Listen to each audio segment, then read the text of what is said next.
कथाप्रेमी रसिक श्रोत्यांना दत्ता सरदेशमुखचा नमस्कार. मित्रहो, आज तृप्ती नवारे यांची एक लघुकथा मी आपल्यासाठी घेऊन आलो आहे. शीर्षक आहे नियती. ऐकूया.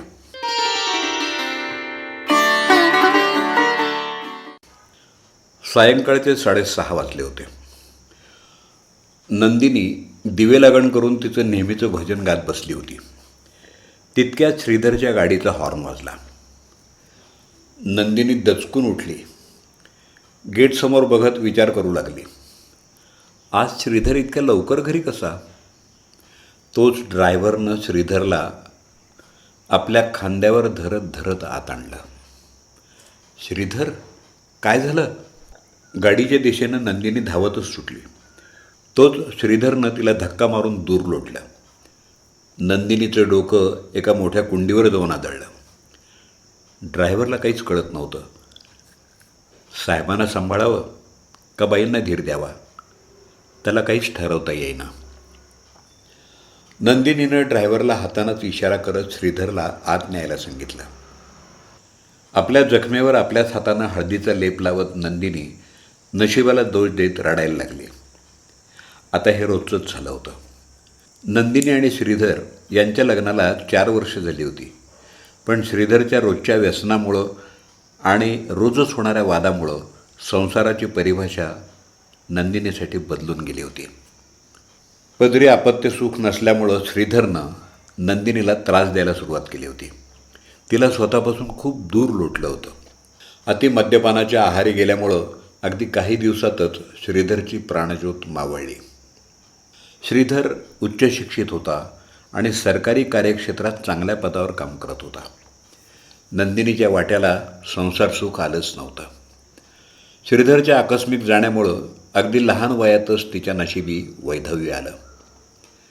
नंदिनीचे आईवडील तिच्या लहानपणीच वारले होते. तिचा मोठा भाऊ मकरंद, त्यानंच नंदिनीचा सांभाळ करून श्रीधरशी तिचं लग्न लावून दिलं होतं. पण स्वतःच्या व्यवसायात फारच व्यस्त असल्यामुळं तोही तिला फारसा भेटत नसायचा. श्रीधरबरोबर अगदी कॉलेजपासून सोबत असणारा त्याचा एकमेव मित्र सागर उपाध्याय, तोच आता नंदिनीला आधार म्हणून दिसत होता. वेळोवेळी ती त्याचीच मदत घेत राहिली.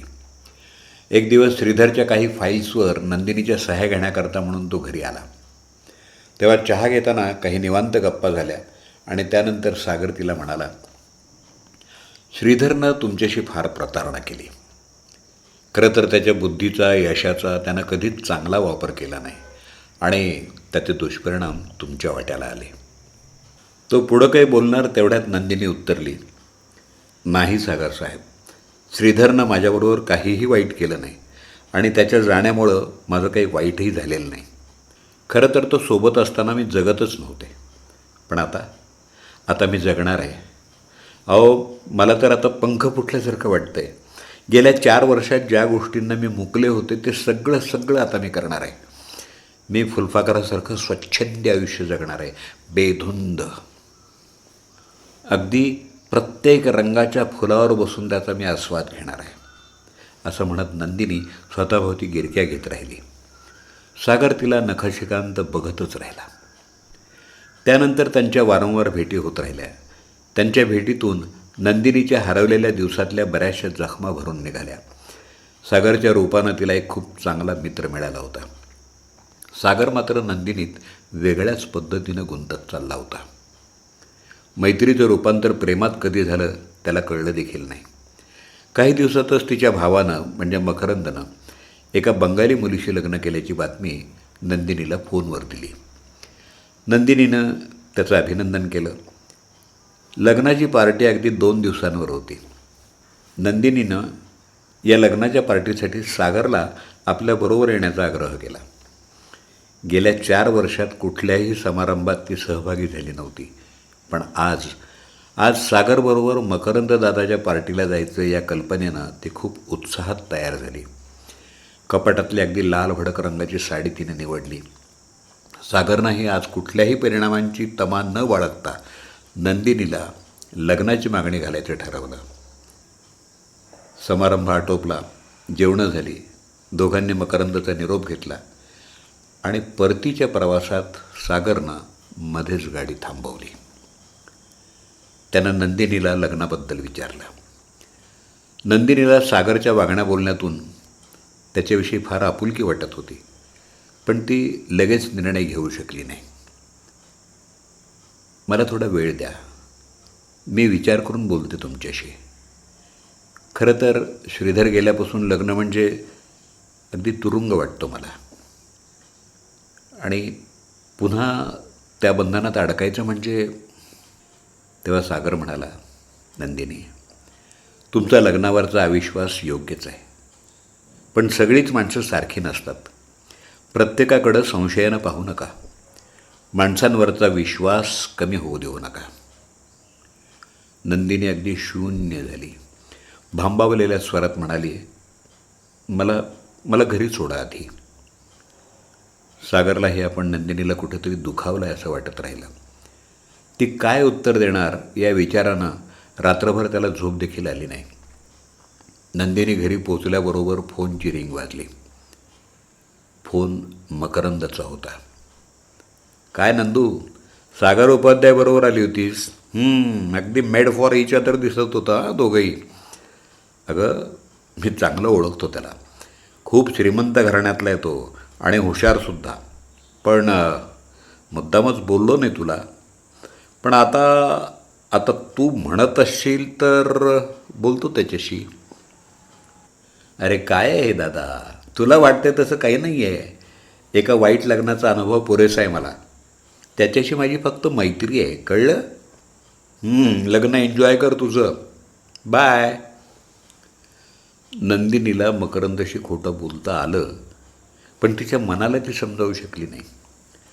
तब्बल 10 दिवसानंतर नंदिनीनं सागरला घरी बोलावलं. नंदिनीला सागर आवडत होता हे निश्चितच होतं. फक्त निर्णय चुकू नये याची तिला भीती वाटत होती. सागर साहेब, माणसांवर विश्वास लवकर ठेवता येतो. फक्त तो विश्वास समोरच्याला टिकवता मात्र आला पाहिजे. गेले 10 दिवस मी तुमचाच विचार करत होते. बघूया नियतीनं यापुढं माझ्यासमोर काय म्हणलं आहे ते. चहाचा कप सागरसमोर ठेवत नंदिनी बराच वेळ बोलत होती. पण सागर मात्र आज काहीच बोलत नव्हता. तो एका वेगळ्याच मनस्थितीत होता. तो केवळ एका अपराध्यासारखं तिच्याकडे बघत राहिला. पण त्याच्या घरी घडलेला प्रकार नंदिनीला सांगणंही गरजेचंच होतं. नंदिनी, मला तुम्हाला काही सांगायचं आहे. सांगा ना, तुमचंच ऐकायचं आहे आता मला. तेव्हा सागरनं त्याची लग्नपत्रिका तिच्यासमोर दाखवत, माझं लग्न ठरलं आहे नंदिनी. माझ्या घरच्यांना एका विधवेशी मी लग्न करणं मान्य नाही, म्हणजे तुमच्याशी. मी त्यांची समजूत काढायला फार कमी पडलो, आणि हा सगळा प्रकार पाहून माझ्या आईला हार्ट अटॅक आला आहे. तिची प्रकृती सांभाळणं माझ्यासाठी जास्त महत्त्वाचं आहे. तेव्हा त्यांनी निवडलेल्या मुलीशी लग्न करण्याशिवाय माझ्याकडे दुसरा पर्यायच उरला नाही. 2 दिवसानंतर माझं लग्न आहे, आणि तुमच्याविषयीचं प्रेम कदाचित मी आयुष्यभर विसरू शकणार नाही. आता या क्षणी मी तुमची क्षमा मागण्याशिवाय काहीही करू शकत नाही. I am sorry. I am sorry. Sagar अगदी दोन्ही हात जोडून नंदिनी पुढं शांत उभा राहिला. या वेळेला नंदिनी सागरच्या नजरेला नजर मिळवू शकली नाही. त्याच्यापुढं पाठमोरी उभी राहून, या तुम्ही सागर साहेब, झाला तेवढा अपमान पुरेसा आहे माझा. माझ्या तोंडून काही अपशब्द वापरून मला तुमचा अपमान करायचा नाही आहे. आणि तसंही माणसाच्या आयुष्यात प्रेमापेक्षाही जास्त महत्त्वाचा असतो तो विश्वास, जो तुम्ही तोडला आहे. यापुढं मला भेटू नका, बस एवढीच इच्छा आहे माझी. निघा तुम्ही, निघा. एवढं बोलून नंदिनी शांतपणे तिथून निघून गेली. बरेच दिवस लोटले. नंदिनीला श्रीधरच्या जागेवर नोकरी मिळाली. दरम्यानच्या काळात मकरंदला, तिच्या भावाला मुलगा झाला. त्या मुलाचं नामकरण नंदिनीनंच केलं आणि तिनं त्या मुलाचं नाव कृष्णा असं ठेवलं. सगळं काही सुरळीत चालू आहे असं वाटत असतानाच एका क्षुल्लक कारणावरून वाद घालून मकरंदची म्हणजे नंदिनीच्या भावाची बायको त्याला कायमची सोडून निघून गेली. अवघ्या 6 महिन्याच्या कृष्णाला नंदिनी खूप जपायला लागली. त्याचा अगदी पोटच्या मुलासारखा सांभाळ करायला लागली. तोही जसजसा मोठा होऊ लागला, नंदिनीला आत्या म्हणण्याच्या ऐवजी आईच म्हणायला लागला. नोकरी सांभाळून नंदिनी कृष्णाला जीवापाड जपायला लागली. बऱ्याच वर्षानंतर स्पीड पोस्टनं एक पत्र तिला मिळालं. श्रीधरच्या कुठल्या तरी प्रॉपर्टीचे कागदपत्र आणि 50 लाखांचा चेक त्याच्यात होता. तिला खूप आश्चर्य वाटलं आणि याच्याबद्दल श्रीधरनं तिला पूर्वी काहीही सांगितलेलं नव्हतं. तिनं तो चेक देवघरात ठेवला आणि कृष्णासाठी ती प्रार्थना करू लागली. आज कृष्णाचा 12वीचा निकाल होता. अगदी साध्या सरळ सुंदर वर्णाची नंदिनी आज तब्बल 18 वर्षानंतरही तशीच तरुण दिसत होती. फुलपाखरासारखं आयुष्य जगण्याची इच्छा असणारी नंदिनी एकाच ठिकाणी देठावर फुलणाऱ्या फुलासारखी झाली होती. कपाटातल्या जुन्या साड्यांवरून हात फिरवताना लाल साडी बघून तिला सागरची खूप आठवण आली. खरं तर ती त्याला कधी विसरलीच नव्हती. तोच कृष्णा ओरडतच आला आणि तिला बिलगत म्हणाला, आई 90% मिळालेत मला, 90%. हो. हे काय, आनंदाश्रू आधीच डोळ्यात तयार ठेवलेस तू? नंदिनीनं त्याचं कौतुक करत डोळे पुसले, पण तिच्या ओघळणाऱ्या अश्रूंचं कारण ती स्वतःलाही सांगू शकली नाही. आज कृष्णाच्या इंजिनिअरिंग कॉलेजचा ॲडमिशनचा दिवस होता. नंदिनीनं सुट्टी घेतली होती. दोघंही कॉलेजला गेले. कृष्णाला घेऊन ती कॉलेजच्या प्रवेशद्वाराजवळ गाडीतून उतरली. तोच तिच्या डोळ्यासमोर डोळ्यांवर काळ्या फ्रेमचा चष्मा चढवलेला, काळजीनं ग्रासलेला, वयानं थकलेला सागर तिला दिसला. अगदी तळमळीनं तो तिच्याशी बोलण्यासाठी समोर आला. नंदिनीबद्दलचं प्रेम त्याच्या डोळ्यात अजूनही तसंच जिवंत होतं. पण नंदिनी मात्र बदलली होती. नंदिनीला सागरला टाळायचं होतं, पण सागरनं तिला एकांतात गाठलं. नंदिनी, चुकलो मी, क्षमा कर मला. मी फक्त स्वतःचा विचार केला. तुला नकार दिल्यानंतर मी जेव्हा घरी परतलो तेव्हा माझी आई मला कायमचं सोडून गेली होती. मी माझं ठरलेलं लग्नही त्याच्यानंतर मोडलं. पण पुन्हा तुझ्या नजरेसमोर यायची हिंमत नाही झाली माझी. मी हे शहर, ही नोकरी सोडून इथून कायमचं निघून गेलो. आज या कॉलेजला प्राध्यापक म्हणून रुजू होण्याचा माझा दुसराच दिवस आहे. तुझा विश्वास पुन्हा जिंकण्याची ही संधी असावी असं मी समजतो आहे. नाही सागरसाहेब, आता फार उशीर झाला आहे. मला राधा होता आला नाही, रुक्मिणी होता आला नाही, पण आता किमान मला मीरा होऊन तरी जगू देत. प्लीज. आता मला कशाचीच गरज नाही आणि हेच नियतीच्या मनात होतं. येते मी. सागरपुढं हात जोडून भरल्या डोळ्यांनी नंदिनी कृष्णाला घेऊन तिथून निघून गेली.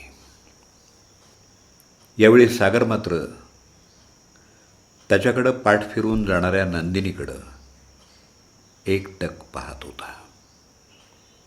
नियतीच्या अनाकलनीय खेळाच्या विचारांनी सागरच्या मनात दाटी करायला सुरुवात केली होती.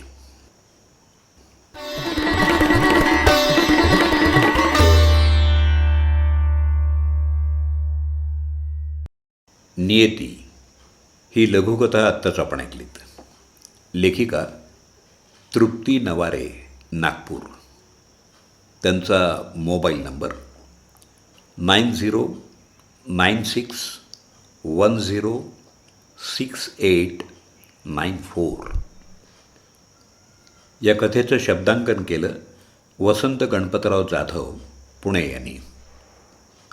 अभिवाचन दत्ता सरदेशमुख. आपल्या प्रतिक्रिया आणि अभिप्राय आपण लेखिका तृप्ती नवारे यांनाही कळवू शकता किंवा माझ्या व्हॉट्सअप नंबरवरही कळवू शकता. माझा नंबर आहे 8329730186.